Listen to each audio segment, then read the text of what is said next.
Right, that completes those questions. We now move on to business questions.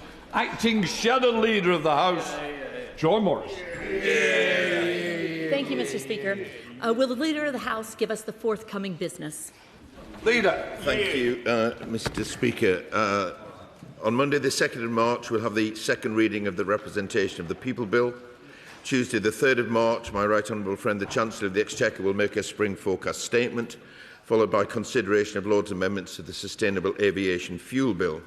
Wednesday, the 4th of March, will be Estimates Day, the fourth allotted day. There will be debates on estimates relating to the Foreign Commonwealth and Development Office, the Ministry of Defence and the Department for Business and Trade. At 7 p.m, the House will be asked to agree all outstanding estimates. Thursday, the 5th of March, proceedings on the Supply and Appropriation, Anticipation and Adjustments number 2 Bill, followed by a general debate on contributions of Commonwealth troops in World War I, followed by a debate on a motion on the future of palliative care. The subject for these debates were determined by the Backbench Business Committee, and Friday, the 6th of March, the House will not be sitting. The provisional business for the week commencing the 9th of March includes Monday, the 9th of March, consideration of Lord's amendments to the Children's Wellbeing and Schools Bill. Tuesday, the 10th of March, second reading of the Courts and Tribunals Bill. Wednesday, the 11th of March, remaining stages of the Finance number 2 Bill. Thursday, the 12th of March, general debate to mark International Women's Day. And on Friday, the 13th of March, the House will not be sitting. Thank you, Mr. Speaker.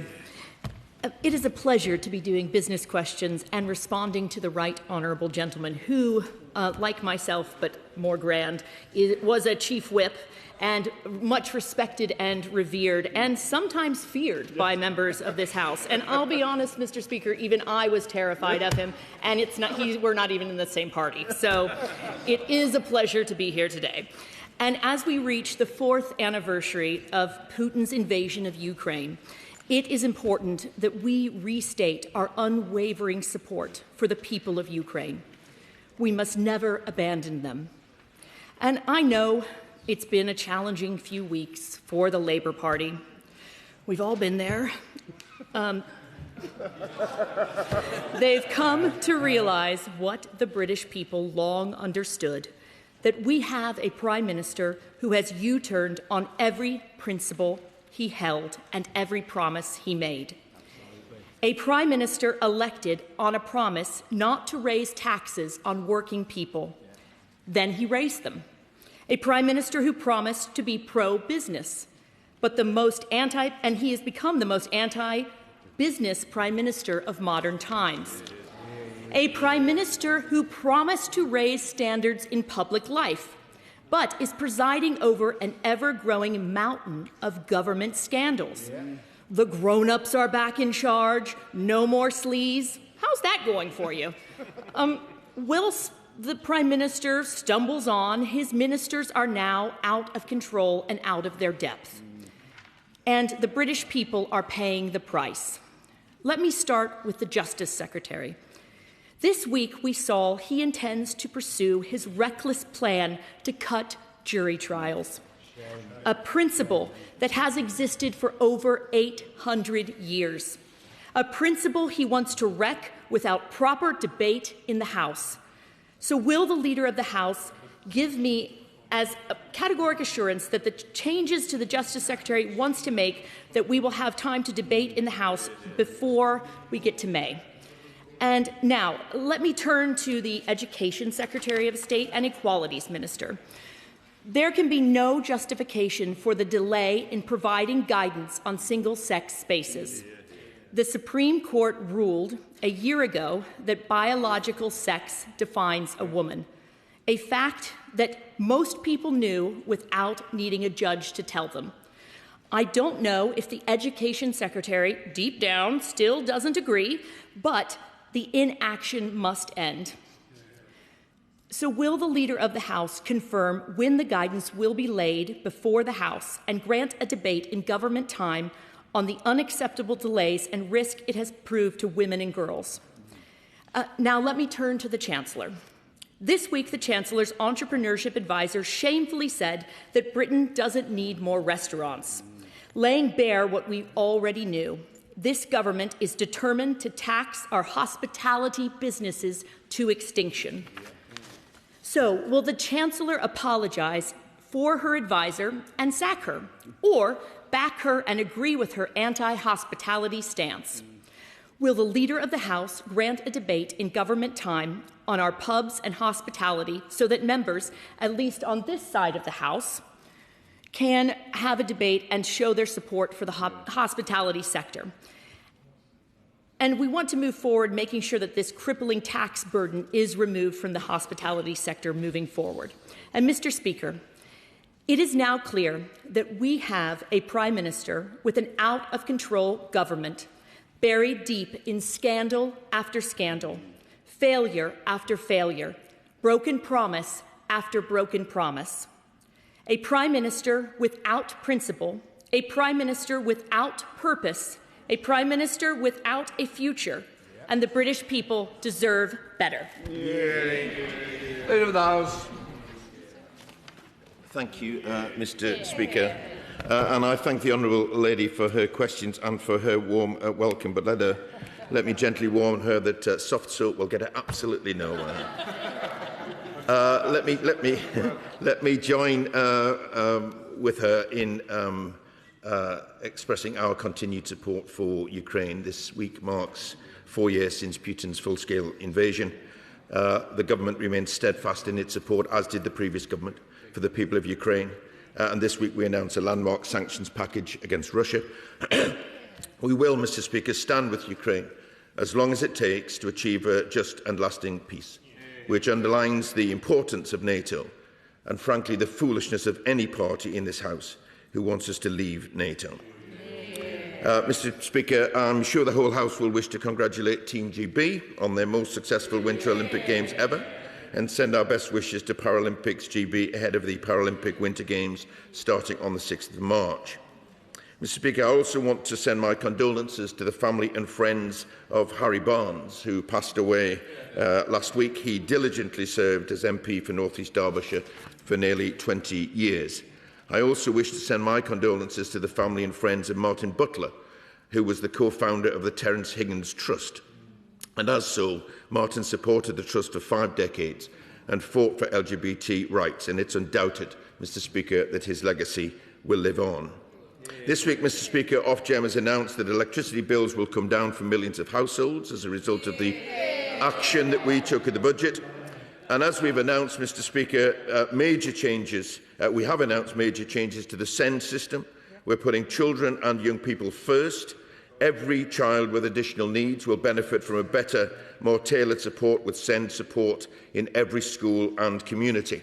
And finally, Mr. Speaker, I want to wish all those celebrating a happy St David's Day on Sunday. Let me now turn to the remarks of the Honourable Lady, and let me begin with her, I thought, fairly churlish remarks about the Prime Minister, because what she failed to mention,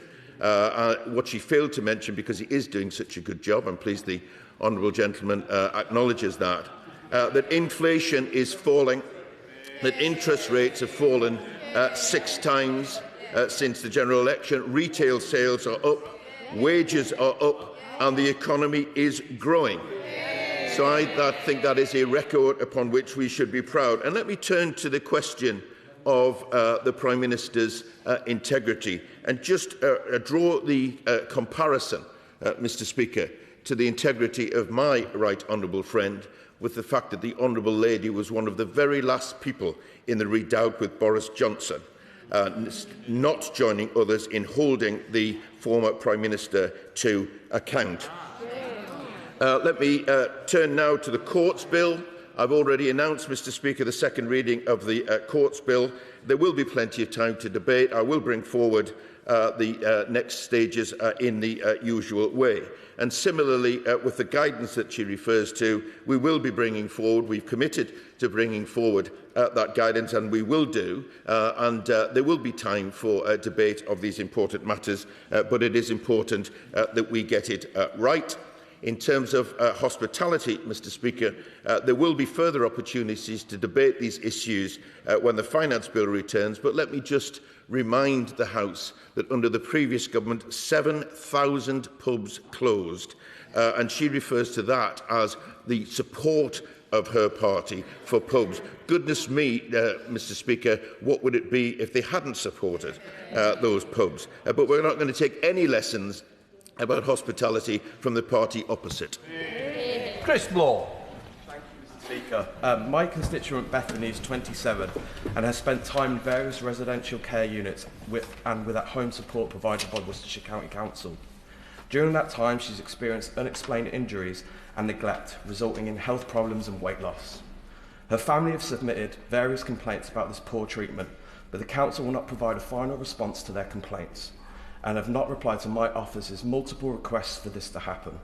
In fact, they are still trying to reclaim fees from the family whilst the complaint remains unresolved. Can the Leader of the House advise me on how best to escalate this distressing case when the County Council refused to engage? Leader. Thank you, Mr Speaker. Can I first of all express my deepest sympathies for the case that my honourable friend raises. His constituent, and indeed all of our constituents, deserve better than what he has outlined. And if he sends me the specifics, Mr Speaker, I'll make sure that it's taken up with the relevant minister. Will be Dean Liberal Democrat spokesperson. Thank you, Mr Speaker. And can I join the Leader of the House in his comments he made about Ukraine? It's clear that Vladimir Putin underestimated Ukrainians' resilience. He underestimated Europe's willingness to stand by Ukraine, and he will find out that we will all stand by Ukraine right to the end of this war.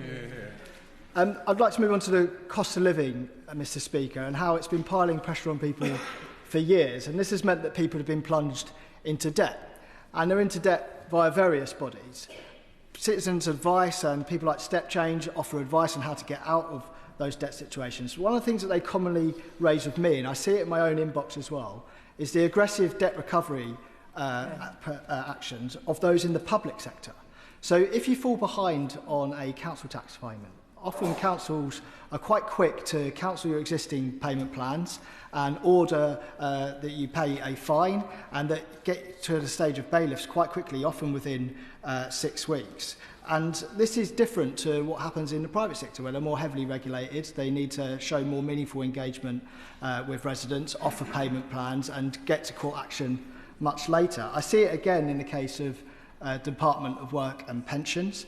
We've already spoken in this place about the carers' allowance overpayment scandal and the way in which those people were chased for payments. But I've had examples in my inbox in the last couple of weeks of somebody who rose to £10,000 worth of debt with DWP due to errors on DWP's part.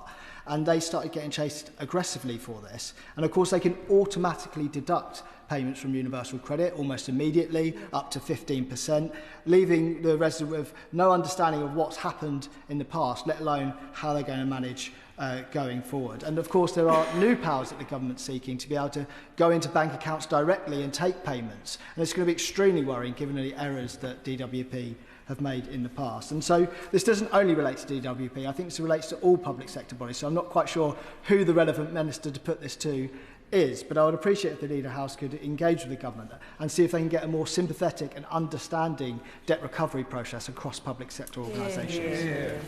Thank you, Mr Speaker. Can I first of all thank the honourable gentleman for his remarks on Ukraine. It is important that every party in this House stands with Ukraine. It's a pity, however, that is not necessarily the view shared by everyone in this House, and that is a disgrace. He's right to raise this matter of debt recovery, because debt recovery must be fair to everyone, and if you fall into debt, you must be treated fairly and supported to get back on your feet. That's why we are reforming the enforcement sector to safeguard debtors and creditors alike, whilst building a more sustainable future. It is a question of balance, however, Mr Speaker, because any Secretary of State has an obligation to protect public funds and to ensure that wherever possible overpayment and penalty debt is recovered. But they should be recovered as quickly and cost effectively as possible without causing undue financial hardship to debtors. So I will draw his remarks to the attention, starting with DWP ministers, so that they've heard what he said here today. Natasha. Speaker. I recently had the pleasure of visiting Coloma Convent Girls' School in my constituency, where students are campaigning on the vital issue of debt relief for developing countries and what this nation can do to tackle it. They highlighted the stark reality that 3.3 billion people live in nations that spend more on servicing debt than on health, infrastructure and education. So will the Leader of the House join me in thanking the teachers, students and staff at Coloma for their work to highlight this issue, and will he make time for a debate on the growing global debt crisis and the UK's role in supporting meaningful debt relief? Thank you, Mr Speaker. And I thank the honourable friend for raising the work of Coloma Convent Girls' School and their campaign, and certainly join her in thanking the teachers and staff of the school. The government fully recognises, Mr Speaker, the pressure that many developing countries face, and we are committed to delivering an international financial system that supports development needs and helps countries address their debt vulnerabilities. And I'll ensure that the Foreign Secretary hears my honourable friend's words. Bob Blackman, Chair of the Backbench. Thank you, Mr Speaker, and I thank the Leader for announcing the business for the next 2 weeks.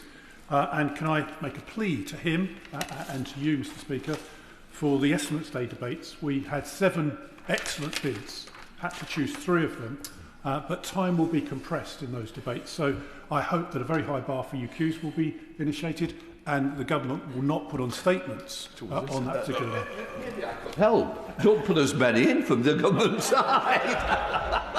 I don't think I've submitted a request for a UQ for a very long time, Mr Speaker. Next week. I might do next week. But in addition, the business in Westminster Hall on Tuesday will be a debate on strengthening community cohesion, which might be quite appropriate after the by-election today, followed by, on Thursday the 5th of March, 2 debates, one on the importance of local museums, followed by a debate on World Book Day.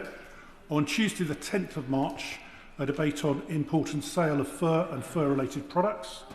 And on Thursday the 12th, the Liaison Committee have a Northern Ireland debate, followed by a debate on the government support for carnivals.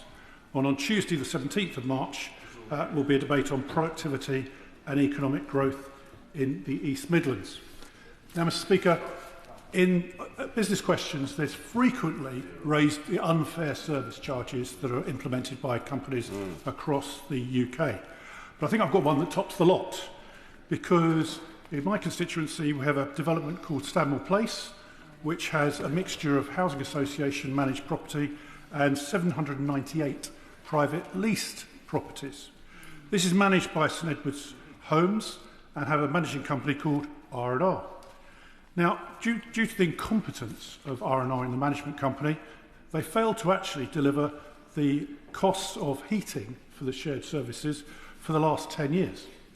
However, they've now decided to re-invoice those individuals who've paid their bills. Going back, they've generously said that they won't invoice them from 2015 to 2021, but they will invoice them from 21 to 26. Now, apparently, Ofgem are changing the rules so that this will not be allowed in future. They can only go back 12 months, which is reasonable. However, Ofgem are only going to change this in 2027. So at the moment, in this particular case, and across the UK, we are going to have the Wild West show in terms of backbilling. So I know that the government is looking, obviously, at service charges, particularly on leasehold reform. Could the Leader, therefore, encourage ministers to make sure that this practice is outlawed immediately? Thank you very much indeed, Mr Speaker, and can I thank the honourable gentleman for his work on the committee, his committee, and indeed the work of the committee. I'm pleased to hear that a number of very good bids came forward for Estimates Day, so to that extent the system is working, but as he will know, it is a question of balance. We want to make full use of the time on that day. And therefore having 3 debates may be challenging in terms of time, but it certainly should ensure that we use the whole of that time. And previously that was not always the case, but I have heard his request around statements. It's a matter for the government, and I will see what we can do. Let me turn now to service charges, and as he has said, Mr Speaker, we are determined to take action to address unfair and unjustified charges, and we are committed to implementing the measures in the Leasehold and Freedom Freehold Reform Act as soon as possible, because we're committed to ensuring that those living in leasehold sector are protected from abuse and poor service at the hands of unscrupulous managing agents. So I will ensure that both Ofgem and ministers hear of his concerns today and see if anything can be done about timing, because I take his point very much. Euan Stainbank. Speaker, next week SNP-controlled Falkirk Council are proposing to cut school bus services from communities such as Shield Hill, Hall Glen and Maddiston. Bus services which get bairns from some of our most rural and deprived communities to school on time. Hundreds of working parents in Falkirk responded to the budget consultation worried sick about the impact this will have on their bairns' safety, well-being and attendance at school. Will the Leader join those families and myself calling on Falkirk Council to reject this cut? Thank you, Mr. Speaker. My honourable friend raises, as ever, a very important issue. We all want children across the UK to have the best opportunities and start in life, and it's vital that important transport services are available for children to access education, particularly in rural areas. As I've said many times before, Mr. Speaker, the Scottish Government has a record funding settlement and they should make use of it, and I hope that Falkirk Council have listened to my honourable friend's concerns. Good job. Thank you, Mr. Speaker. At 3 o'clock on Saturday, Windsor and Eton Football Club come and visit the Ashford Town Middlesex team playing up in the north of my constituency. And the member for Windsor is coming over with 100 of his closest friends. And so would the Leader of the House like to join with me in encouraging as many members of my Spelthorne constituency to get themselves to Ashford Town at 3 p.m. and to cheer on the team? Thank you, Mr. Speaker. I certainly join the honourable gentleman, hoping that the day is a success. And of course, we want to encourage people to come along and cheer on and support teams, not least because many teams many clubs exist in often difficult financial circumstances. So communities getting behind teams are really, really important. The only thing that surprises me is that a Member of Parliament has 100 friends. Peter Swallow. Thank you, Mr. Speaker. On the last day before the February recess, MHCLG released a consultation on regional strategic planning, including proposed maps for regions where a mayoral strategic authority hadn't already been established. I'm extremely concerned that this amounts to imposing a devolution area on my region from Whitehall, but I've not yet been able to secure a meeting with the Minister in question to share my concerns. Will the Leader of the House speak to colleagues in MHCLG about arranging this meeting as quickly as possible? Thank you, Mr. Speaker. The Government was clear in its manifesto that housing need in England can be met without planning for growth on a larger than local scale, and it will be necessary to introduce effective new mechanisms for cross-boundary strategic planning. But I will raise my honourable friend's point with the relevant minister, ensure that he gets a reply and, if appropriate, a meeting. Helen Morgan. Thank you very much, Mr. Speaker. The western side of my constituency is blighted by the A483, which runs from Welshpool in Wales through to Oswestry in my constituency, and it's particularly dangerous. The residents of Llanamannock, Pant and Llynklys in particular are badly affected by the safety issues. Now, everyone knows that the right solution is a bypass for that road, but National Highways have come up with a solution to make the Llynklys crossroad much safer and to improve safety through Pant and Llanamannock so that school children aren't crossing the road to catch the bus and risking their lives every day, frankly. Can the Leader of the House help me and tell me when we might see RIS 3 announced, when that statement might come before MPs, so that constituents in my western part of my constituency can start to feel hope that for the first time in 40 years somebody is doing something about the death trap that is the A483. Mr. Speaker, the honourable lady is absolutely right to raise this important matter. I can't give her the answer that she is looking for this morning, but I will make sure the ministers are aware of and that she gets a reply directly from them. Rachel Hopkins. Mr. Speaker. This week, my hometown of Luton celebrates a very important milestone as we mark the 150th anniversary of the borough and its elected council. So would the Leader of the House join me in celebrating this anniversary and also paying tribute to our local councillors of all political stripes across the country for their democratic service and representation of their local communities? Thank you, Mr. Speaker. Absolutely join my honourable friend in celebrating the incredible anniversary that she describes. Local councils and councils are vital to the work of local government and supporting our constituents on all matter of issues, and I do indeed join her in thanking them for their work, not just in her area but across the country. But let me just say, Mr. Speaker, I'm disappointed that we don't have a representative from Reform here today, because I'd like to have heard from them what their leader was refusing to say yesterday, whether or not there would be condemnation and sacking of his deputy council leader in Lancashire for disgraceful comments about our honourable friend, the member for Bolsover. Challenge. Thank you very much, Mr. Speaker. Now, I'm sure you're aware the Armed Forces Parliamentary Scheme provides members of this House and the other place with a unique opportunity to get a better insight into the military so that we are better informed in debates and decision-making.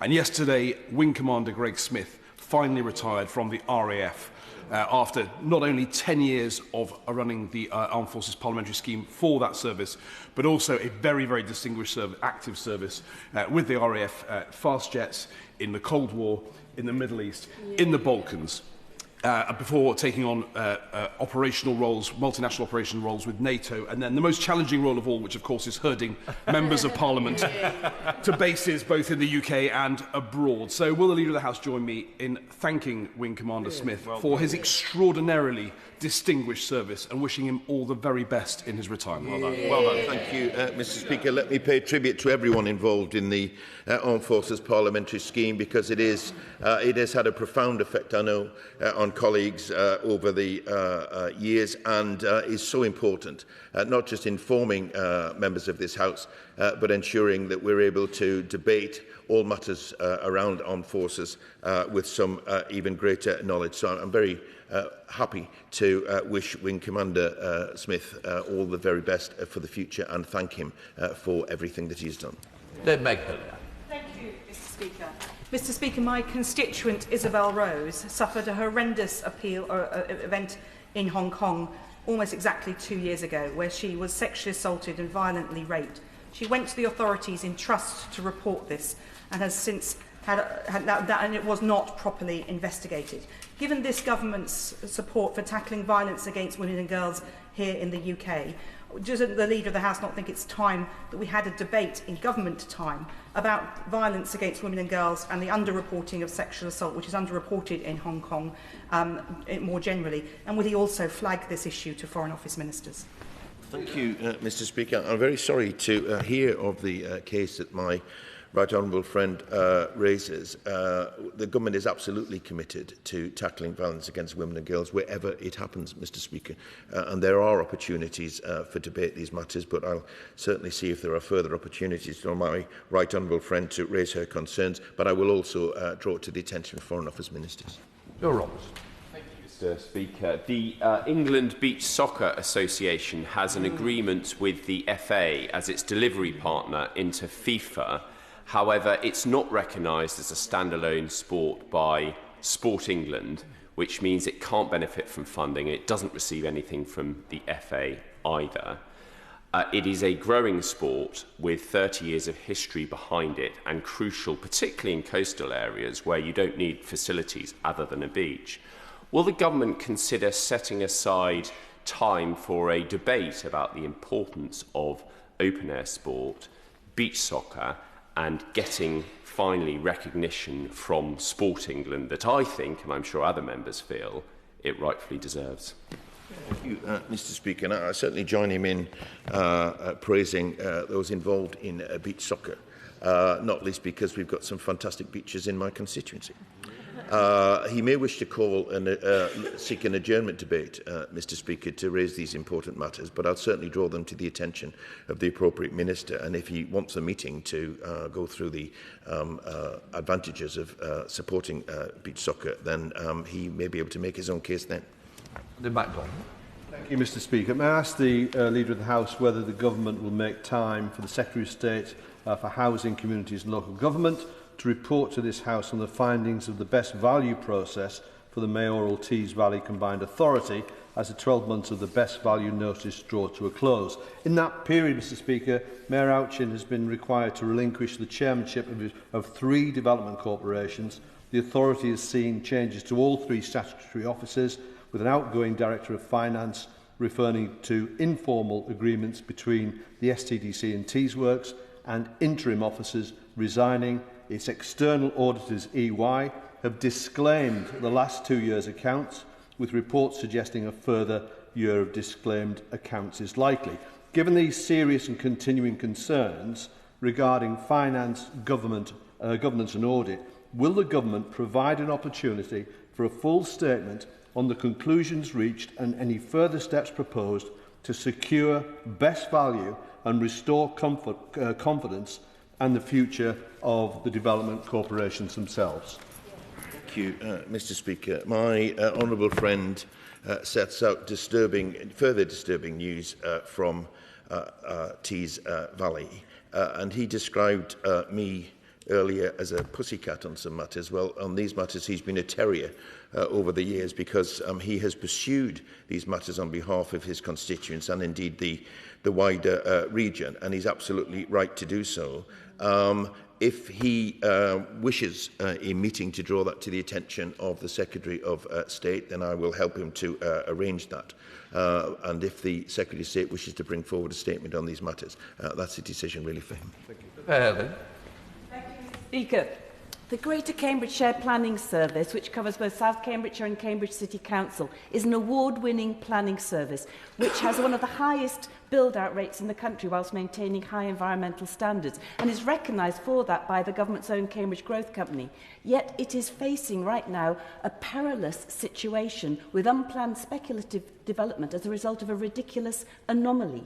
Whilst the 5-year housing land supply is a joint shared target, the housing delivery test does not recognise the cross-boundary shared target, putting at risk the 5-year housing land supply. Together with all MPs for the area, we wrote to the Housing Minister in January, had a meeting in the first week of February. He assured us he understood the urgency of the situation, offered us a swift resolution, but to date we have heard nothing. Would the Leader of the House help us resolve this swiftly? Mr Speaker, I certainly will try to do that, Mr Speaker. She's right to raise these concerns. Maybe 2 things spring to mind. One, that with the support of other colleagues that she says have similar concerns, she might seek an adjournment debate so that they can express them directly to the Minister, or that she does get a reply from the Minister, which is what she's after, and I'll ensure that she does. Redditch. Thank you, Mr Speaker. Last weekend, Wolverhampton Wanderers player Tolu Arakadari was subjected to appalling racist abuse on his social media profiles, and 3 other Premier League players also shared similar experiences. I therefore wrote to the Minister for Online Safety this week to request a meeting to discuss what can be done to stop this racist abuse of our black footballers, so that the perpetrators can be punished for their disgusting behaviour, and with the social media companies taking their share of responsibility. Would the Leader of the House please join me in condemning this horrible abuse, expressing full support and solidarity to Tolu, and would he please also reach out to the Minister as well to ensure that the meeting requested can be scheduled as soon as possible? Mr Speaker, I absolutely join my honourable friend in condemning the abuse that he describes and offering our support for Tolu. Nobody, no football player and indeed anybody involved in sport should be put through that. The government's stance is unequivocal, Mr Speaker. We stand for unity, not division. Racism, sexism or any other form of discrimination has no place in our society, which is why we're working closely with the national governing bodies for sport to tackle racism and discrimination. And I will ask that he gets the meeting that he seeks, so that ministers can hear his concerns fully and completely. Andrew Stilton. Thank you very much, Mr. Speaker. As winter takes its toll, many members in this House, like myself, will be finding their best angry faces to awkwardly point at potholes in their constituencies. But this year, many are getting in touch with me, many residents are getting in touch with me to say this is the worst they have ever remembered it to be. In fact, one of the potholes that's sparking quite a few emails to me is a giant one right outside Reform UK's office in the Fylde constituency, which is becoming a little metaphor for the rocky road they've had since winning control of Lancashire County Council. They promised to save hundreds of millions of pounds magically to cut council tax and to improve services, but so far what have we seen? Council tax has gone up, they went millions of pounds over budget within months of taking office, and then they tried to settle some of that overspend by consulting on closing care homes such as Millbank in Fylde and Grove House in the Chorley constituency. So would the Leader of the House be willing to agree to a government statement on what support the government is going to provide to these now Reform 1 controlled councils, given they clearly won control of them with no idea of what they were getting into or a plan of what to do once they did? Mr. Speaker, the government has provided huge resource for local authorities to tackle potholes. He's right.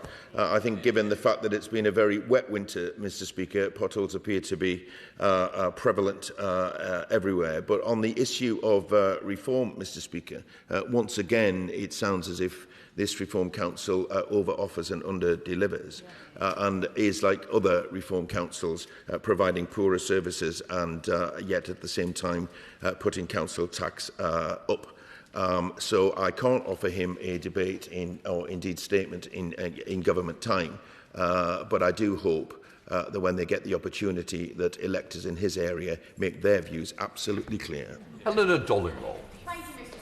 We have a pothole epidemic in Hastings Rye and the villages. And after years of the party opposite slashing council budgets under the Conservatives, this Labour government has given East Sussex County Council, run by the Conservatives, a record cash injection to fill those potholes, £21 million. Despite this, potholes are causing chaos. It risks lives, it causes damage to our cars, and as we heard at my public meeting on buses last week, it actually makes our buses break down 3 times as much in Hastings as anywhere else in the country because the roads are so bad. Despite this record cash injection for East Sussex Council, they are refusing to answer basic questions about how much of that £21 million will be spent in Hastings and Rye, which has the worst potholes. Does the Leader of the House agree with me that there are now no excuses for Conservative-run East Sussex County Council? They must get on, use this money and fill those potholes and respond to my FOI request. Yeah.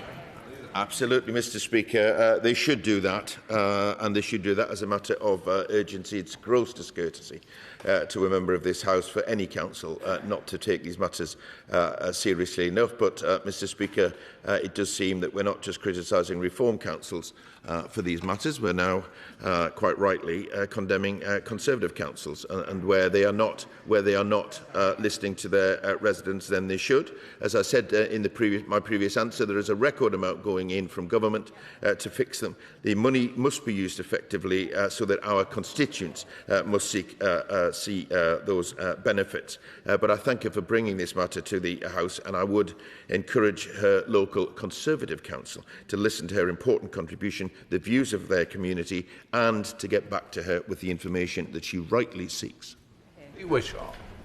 Speaker, it's absolutely right that student debt has been one of the main focuses of this week. The fact that students are graduating with an average debt of £53,000 is simply an appalling and debilitating financial burden on the start of working life. But the Leader of the House will know this isn't the story of the whole UK. In Scotland, under the SNP policy of free tuition, students in Scotland graduate with an average debt of £17,990, a third of what students graduate with in England. So will he ensure, when this is debated and student debt is referenced, that this is pointed out? And I've heard about U-turns about student debt. So if this is happening, will he encourage his ministers to look at the Scottish system of free education and make sure that student graduates in England have the same opportunities as graduates in Scotland? Thank you, Mr. Speaker. As the honourable gentleman will know, we inherited the current system from the previous government. They designed it, they delivered it, and the problems that are there now are theirs, which we are trying to put right, Mr. Speaker. We have made changes to try to make it fairer, and we continue to look at ways of doing that, and we will look at examples from wherever it happens to be. We're focused not just on that, but also improving the cost of living so that young people can benefit from that. But I would very gently say to him that, of course, the situation is different in Scotland because money is available to put into in that way. But I'd simply say to him, ask him where the money comes from, and we have put in a record funding settlement into Scotland. Of course, it's up to them how they use it. But the idea that there's a magic money tree in Scotland, I'm afraid, is just for his imagination. Mayor Allen. Speaker. Recently, I visited the Lancaster University School of Mathematics, which is based in Preston on the edge of my constituency, and is a brilliant new place for 16 to 18-year-olds to take A-levels in maths and maths-based subjects. In a world where we desperately need more maths and technical skills, it was truly a joy to hear how students who'd felt previously unsupported in their passion for maths now had a place where they could thrive. Would the leader join me in encouraging my young constituents to consider this brilliant choice now on their doorstep? And would he consider a debate on how the culture of our educational settings is crucial to enabling the creative and entrepreneurial learning we need for growth in this country? Thank you, Mr. Speaker. I'll absolutely join my honourable friend in encouraging her constituents to consider studying at Lancaster University and the colleges associated with that, as I did myself many years ago now. We have conducted, Mr. Speaker, the first curriculum review in a decade, which includes high standards for every child in maths and other foundational subjects. And I think the topics which she has raised this morning will make an excellent topic for an adjournment debate should she seek to apply for one. Sir Ashley. Mr. Speaker, during the recent floods in Somerset, the Minister for Water and Flooding said that the Environment Agency has committed to reviewing the issues around water level management in Somerset, and that it will consider when pumps should be activated, whether the current trigger points are right, and whether installing permanent pumps in certain locations could offer better value for money in the long term.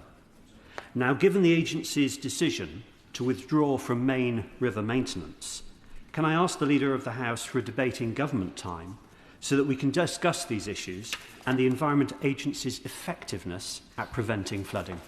Thank you, Mr. Speaker. The Government is committing resources to the alleviation and protection from flooding, Mr. Speaker. But it is important that we learn from local examples. And it is pointed out, I happen to think the Environment Agency in many areas have been working full out over what, as I said before, has been a very wet winter, but it doesn't mean they've got absolutely everything right. If the honourable gentleman is seeking a meeting with the Floods Minister in which he can outline his local concerns and inform that debate, then I will arrange that. Julie Minns. Thank you, Mr. Speaker. The Leader of the House knows how proud I am to represent England's most northerly city, a city that had not one but two Roman forts, has a wonderful Norman castle and a 900-year-old cathedral with the nation's favourite stained glass window, a city that retains its city walls and citadels, a city where nationalised beer was served for over 50 years, a city that gave birth to the railway ticket and where the world's oldest biscuit factory keeps our country fed on custard creams. Does the Leader of the House therefore agree with me that there could be no finer place than Carlisle to be the UK's City of Culture 2029?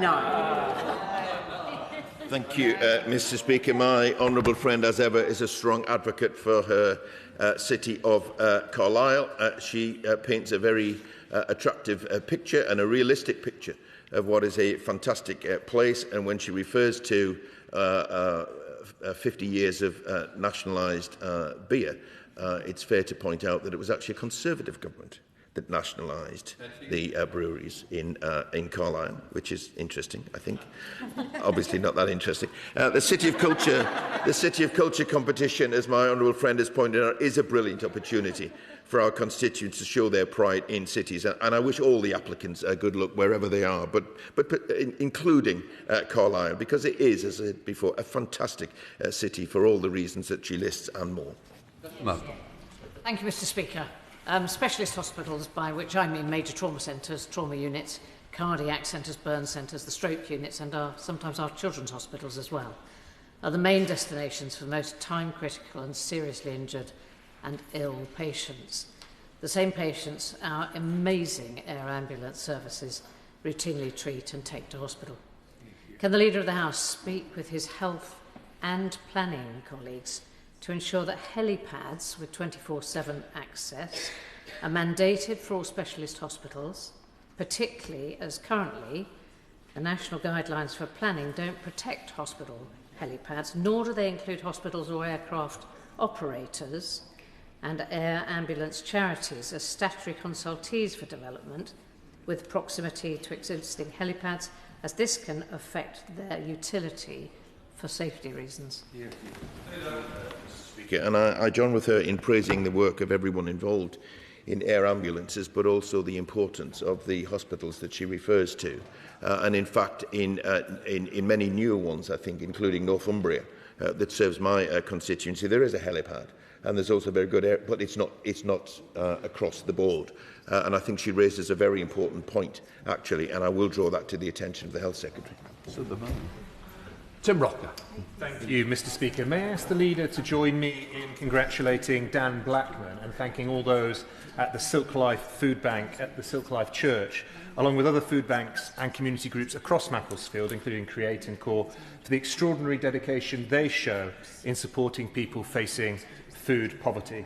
As Dan steps aside after 6 years of service, will the Leader set out what the government is doing to tackle food poverty and poverty more widely, including through increasing the national minimum wage, expanding free school meals and dealing with the cost of living for families?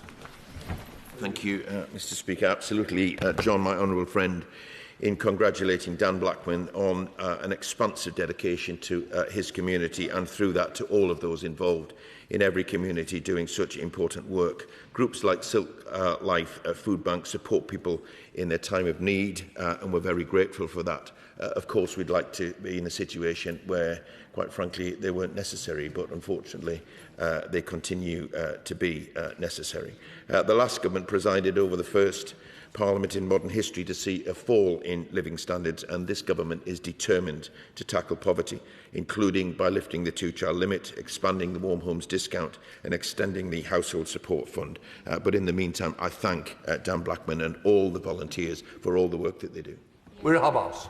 Thank you, Mr. Speaker. My Lib Dem run council in Bath is deeply concerned that the government's proposed reforms to the National Planning Policy Framework will cap local ambition on meeting net zero through sustainable development. National minimum environmental standards must not become a ceiling that prevents council to be more ambitious than the minimum. Can we have a statement from the government to assure councils like my council in Bath that this new framework will not stymie the forward-thinking and innovative sustainable planning policy that many councils across the country want to pursue?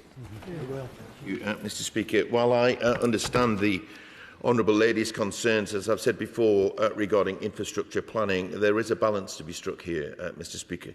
The changes that we've made to the National Planning Policy Framework are forecast to deliver £6.8 billion in growth and the highest level of house building in 40 years, and bring in a new approach to energy infrastructure. But I understand the local concerns. I do understand local concerns on these matters, and I will draw these to the attention of the relevant minister and ask for a response to her very specific and local concerns.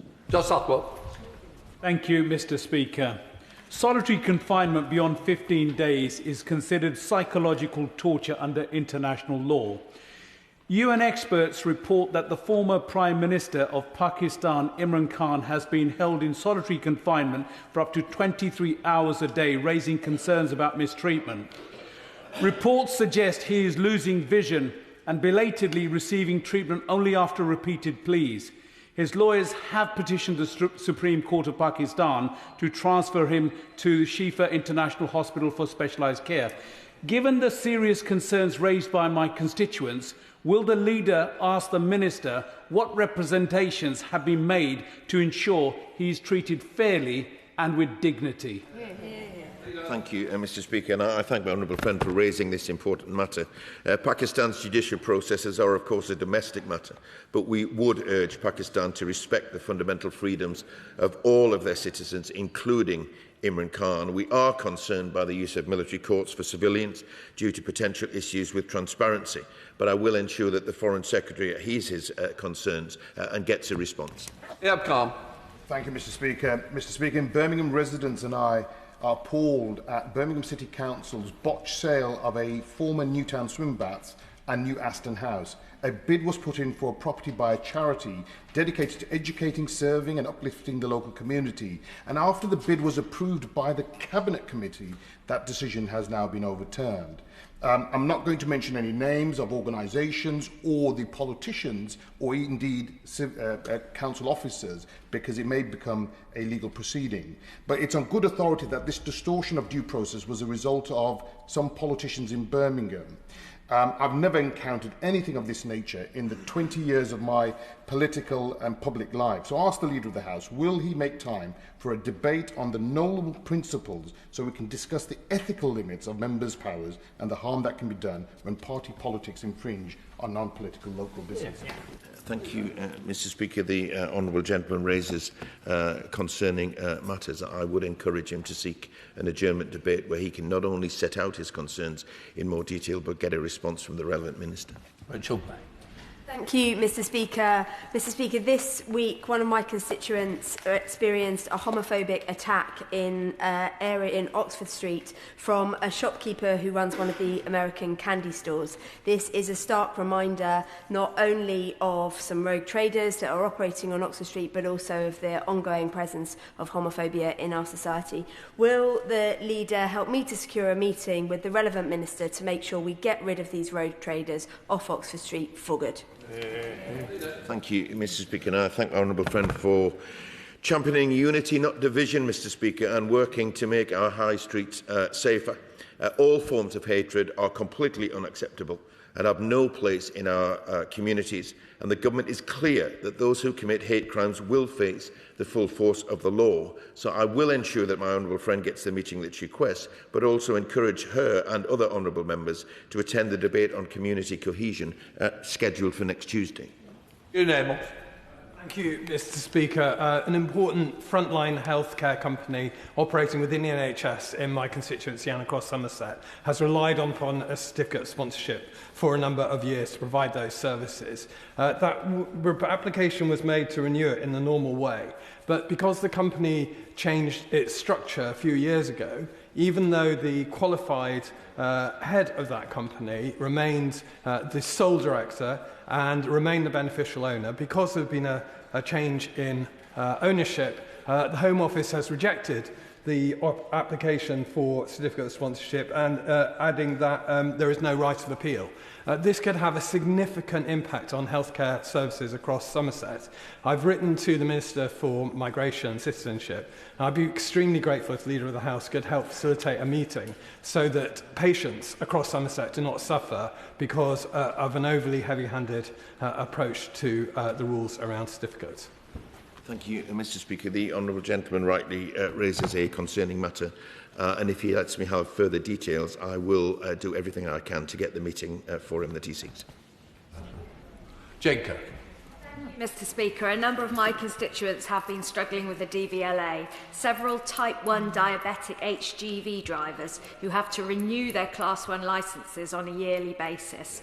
Every year, the DVLA takes 3 to 4 months to process those applications. Licences expire and they're relying on Section 88 to continue driving, and many employers won't take drivers on Section 88, so they're losing income.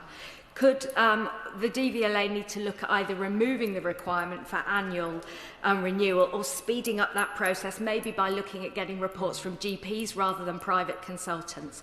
Will the leader facilitate a meeting between myself and the Transport Minister so we can discuss this further? Mr. Speaker, my honourable friend raises an important matter. The DVLA is delivering improvements for customers with medical conditions, including diabetes, but there is still a great deal to be done. However, such delays can affect the lives of constituents, not just in them being able to drive, but also their livelihoods. So I will ensure that the Minister, that she gets a meeting with the Minister to outline her concerns. Josh Bobrunda. Thank you, Mr. Speaker. Given that Sky Sports and TNT subscription rates for commercial premises are tied to their rateable value, not only do pubs like the Crown in Eastbourne, run by Andy and Joe, face a business rate hike, they are also facing an unsustainable increase in the costs of their TV sports packages in the midst of the looming revaluation. So will the Leader of the House support me to secure a meeting with the relevant minister to discuss how we can better support our hospitality venues, including pubs, to protect the airing of live sport on their premises? Yes, I will. Speaker, in Portsmouth, my constituents have raised concerns about significant markups on third-party funeral services and lack of transparency in pricing. At a time of extreme grief, families should not have to worry about excessive costs or unclear pricing. And in 2025, the Competitions Markets and Authority recommended a statutory regulation and price control. Would the Leader of the House allocate time for a debate on strengthening regulations on the funeral industry to ensure fair, transparent pricing and proper protection for families during what can be an extremely traumatic time?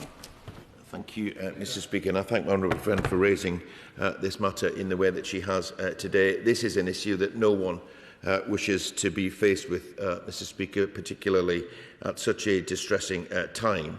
But the Government will set out its response to the fuller inquiry in due course, including on the matter of statutory regulation. But if my honourable friend seeks a meeting with the relevant minister, then I will seek to help her to arrange that. Oh, Jim Shannon. Thank you, Mr. Speaker. And last week in recess, I had the opportunity as chair of the APPG of Freedom of Religious Belief to visit Iraq, and it gives us an opportunity to again raise the continuing plight of Yazidi families in Iraq. More than a decade after the atrocities committed against the Yazidi community, 6,500 murdered, 2,500 missing, 96 mass graves remain unexhumed in some areas. Many victims have yet to be recovered, identified or returned to their families for proper burial. The lack of progress in addressing these graves continues to cause profound distress to survivors and relatives seeking closure. We in Northern Ireland, Mr. Speaker, understand that, perhaps in a smaller way, they disappeared. Will the Leader of the House ask the Foreign Secretary to set out what discussions the Government has had with the Iraqi authorities regarding the identification and the dignified return of remains, and what support the United Kingdom is providing to assist in these efforts? Thanks so much. Thank you, Mr. Speaker. And as ever, the honourable gentleman raises a serious matter. The Yazidi population suffered immensely, and repercussions are still being felt today, and supporting a safe return to their families is of vital importance. I will ensure that he gets a response from the relevant Foreign Office Minister, but I'd also remind him that it's Foreign Office questions next week. Tom Rutland. Thank you, Mr. Speaker. Road safety is a concern for many of my constituents, whether it's dangerous accidents and near misses along the A283 for those living on the Old Shoreham Road, or the parents and staff at Swiss Gardens Primary School concerned about cars ignoring the school street closure, or, Mr. Speaker, the dangerous crossing in Broadwater near Downsbrook and Whitemead primary schools, so dangerous that the lollipop person was removed by West Sussex County Council. Shocking. I'm glad the Government is taking road safety seriously with our new strategy. So will the Leader of the House join me in thanking the Safer School Streets volunteers for their work around Swiss Gardens Primary, and join me in calling on West Sussex County Council to improve the enforcement of school streets and move the dangerous Broadwater crossing? And will he consider giving time in the House for a general debate on road safety and how local authorities can be held to account for delivering safer streets for us all? Thank you, Mr. Speaker. My honourable friend is a strong advocate for his constituents, and he is absolutely right to raise this issue of road safety.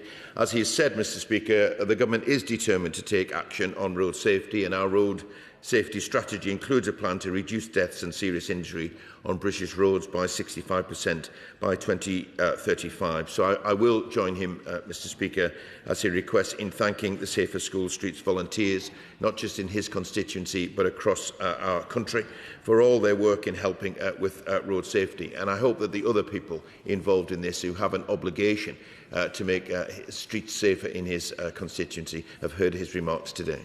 Jessica Tell. Thank you, Mr. Speaker. As you know, Health Bus Trust recently came from Bournemouth to Parliament and parked up its bus in Speaker's Court. So can I put on record my thanks to you for offering them that opportunity? Now, Health Bus provides direct nurse-led care for people experiencing homelessness, but they need access to local shared care records, including historic NHS records, to improve care and to address complex needs. So can the Leader of the House join me in paying tribute to the Health Bus Trust's trustees and volunteers, and will he ask ministers to give due consideration to how we reach the most vulnerable and hard-to-reach populations in our NHS 10-year plan's ambition to get more care into the community? Thank you, Mr Speaker, and I thank my honourable friend for raising the important work of the Health Bus Trust, and I do indeed join her in paying tribute to the work that they do. I will raise the points that she has drawn to our attention, Mr Speaker, with the Health Secretary, and ensure that she gets a response. Tricia Fergus. Thank you, Mr Speaker.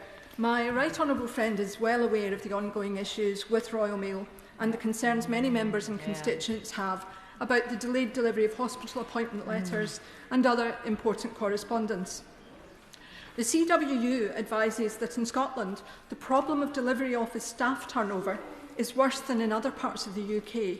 So does he share my concern that the imminent Scottish Parliament elections brings a fresh cause for concern, as voters will anxiously await their polling cards and postal ballots and will understandably be concerned about any delay possibly disenfranchising them? So does he agree with me that members of the House should be given reassurance by Royal Mail that they have adequate staffing to discharge their responsibilities regarding the smooth running of May's election? Thank you, Mr Speaker, and I thank my honourable friend for raising this point. It's not the first time that we've heard concerns regarding Royal Mail's performance, but she's absolutely right to draw specific attention to this concern in the run-up to very important local elections that are taking place right across the country. It is vital that Royal Mail delivers a reliable postal service to ensure that postal voters are given their, receive their votes in good time, and they're able to return them in good time as well. I just announced the second reading of the representation of the People's Bill, so there will be an opportunity to perhaps raise this matter during that debate. But I also know that Royal Mail take an interest in these sessions, so I hope that they've noted her concerns. But also I will raise her concerns directly with MHCLG ministers. Mr Speaker, I'm not sure whether my honourable friend is aware, or any other member who's raised concerns about Royal Mail, but Royal Mail has been called in by the Trade Committee to account for their performance. Thank you, Mr Speaker. Transform Trade is a remarkable charity that promotes fair trade produce and supports producers and workers across the world, ensuring trade is fair and respects both people and the planet. Founded in Gateshead as Tradecraft in 1986, the organisation will this year celebrate its 40th anniversary of campaigning for fairer global trade system this year. Would the Leader of the House join me in congratulating them on 40 years of vital work and allow a debate in government time about tackling trade exploitation and poverty? Speaking, I certainly join my honourable friend in praising the work of Transform Trade, and join her in congratulating their 40th anniversary. And I want to take this opportunity, Mr Speaker, to thank the founders of Tradecraft and everyone involved over those 4 decades. They've been very important to her constituency where they were founded, but also in constituencies like mine. The UK, Mr Speaker, will continue to champion free and fair trade, and Tradecraft and now Transform Trade have an important part to play in that. If my honourable friend were to apply for a Westminster Hall debate on this matter, I'm sure that it would be well attended. Adam Thompson. Mr Speaker, I know from my own time in the Air Cadets, as well as from hearing recently from 348 Ilkeston Squadron and TS Indomitable in Long Eaton, that the cadet movement is an incredible force for excellence in young people's development. I'm sure the Leader of the House will agree with me that the adult volunteers that drive the movement doing amazing work, quietly building young people into pillars of their communities. But will he consider recognising those volunteers and the wider cadet movement by supporting the government in organising a National Cadets Week? Thank you, Mr Speaker. My honourable friend is right to champion the work of cadets and the impact that they have on young people. And I want to join him in praising the work of all of the volunteers who allow cadet forces to operate. They are so important to our local communities and of such value to the life chances of young people. And I can confirm, Mr Speaker, that MOD officials are looking at the viability of taking forward a National Cadets Week. Sorry, Mr Speaker, and thank you.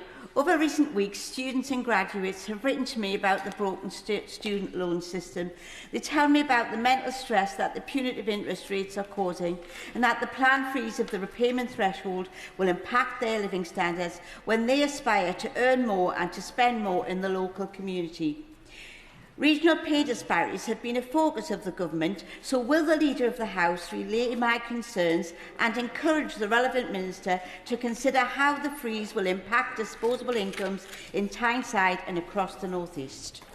Thank you, Mr Speaker. As I said previously, Mr Speaker, we did inherit the system from the previous government. They designed it, they delivered it, and it is not working to the benefit of students. So we are making changes to improve it and to make it fairer, and we will continue to do so. But I will draw to the attention of the relevant minister my honourable friend and neighbour's concerns, because I know these matters are of such importance in her constituency. Tom Hayes. Thank you, Mr Speaker. Instead of fighting for Bournemouth in Poole-led BCP, Liberal Democrats in Southbourne and proving they're just like the rest, independents in Muscliffe and Stratton Park, voted to kill off a shovel-ready rail project that would have given disabled people, parents with prams and elderly people equal access to Folkestone Station. Sure. Independents and Liberal Democrats running BCP Council voted to end their long and oft-repeated promise to fund a step-free Folkestone Station, despite this Labour government paying off £165 million of their historic debt, despite the fact that they have raised council tax to raise further £5 million, and despite their core spending power going up by £56 million. I've been working to rescue this project with the community campaign. Will the Leader of the House support me in facilitating conversations with the Treasury and with the Department for Transport, taking the conversations I've already had further, so that we can once and for all achieve a step-free Folkestone Station? Mr Speaker, and I thank my honourable friend for his contribution this morning. I know he has raised this matter on a number of times on behalf of his constituents and is fighting hard against the Lib Dem and independent funding cuts in his area. As he has said, rail plays a crucial role in connecting communities, and Folkestone Station sounds like a very important part of that. So I will make sure that the relevant minister is made aware of the situation, and I will arrange a meeting so he can discuss this matter in more detail. Right, we'll let the front bench change over.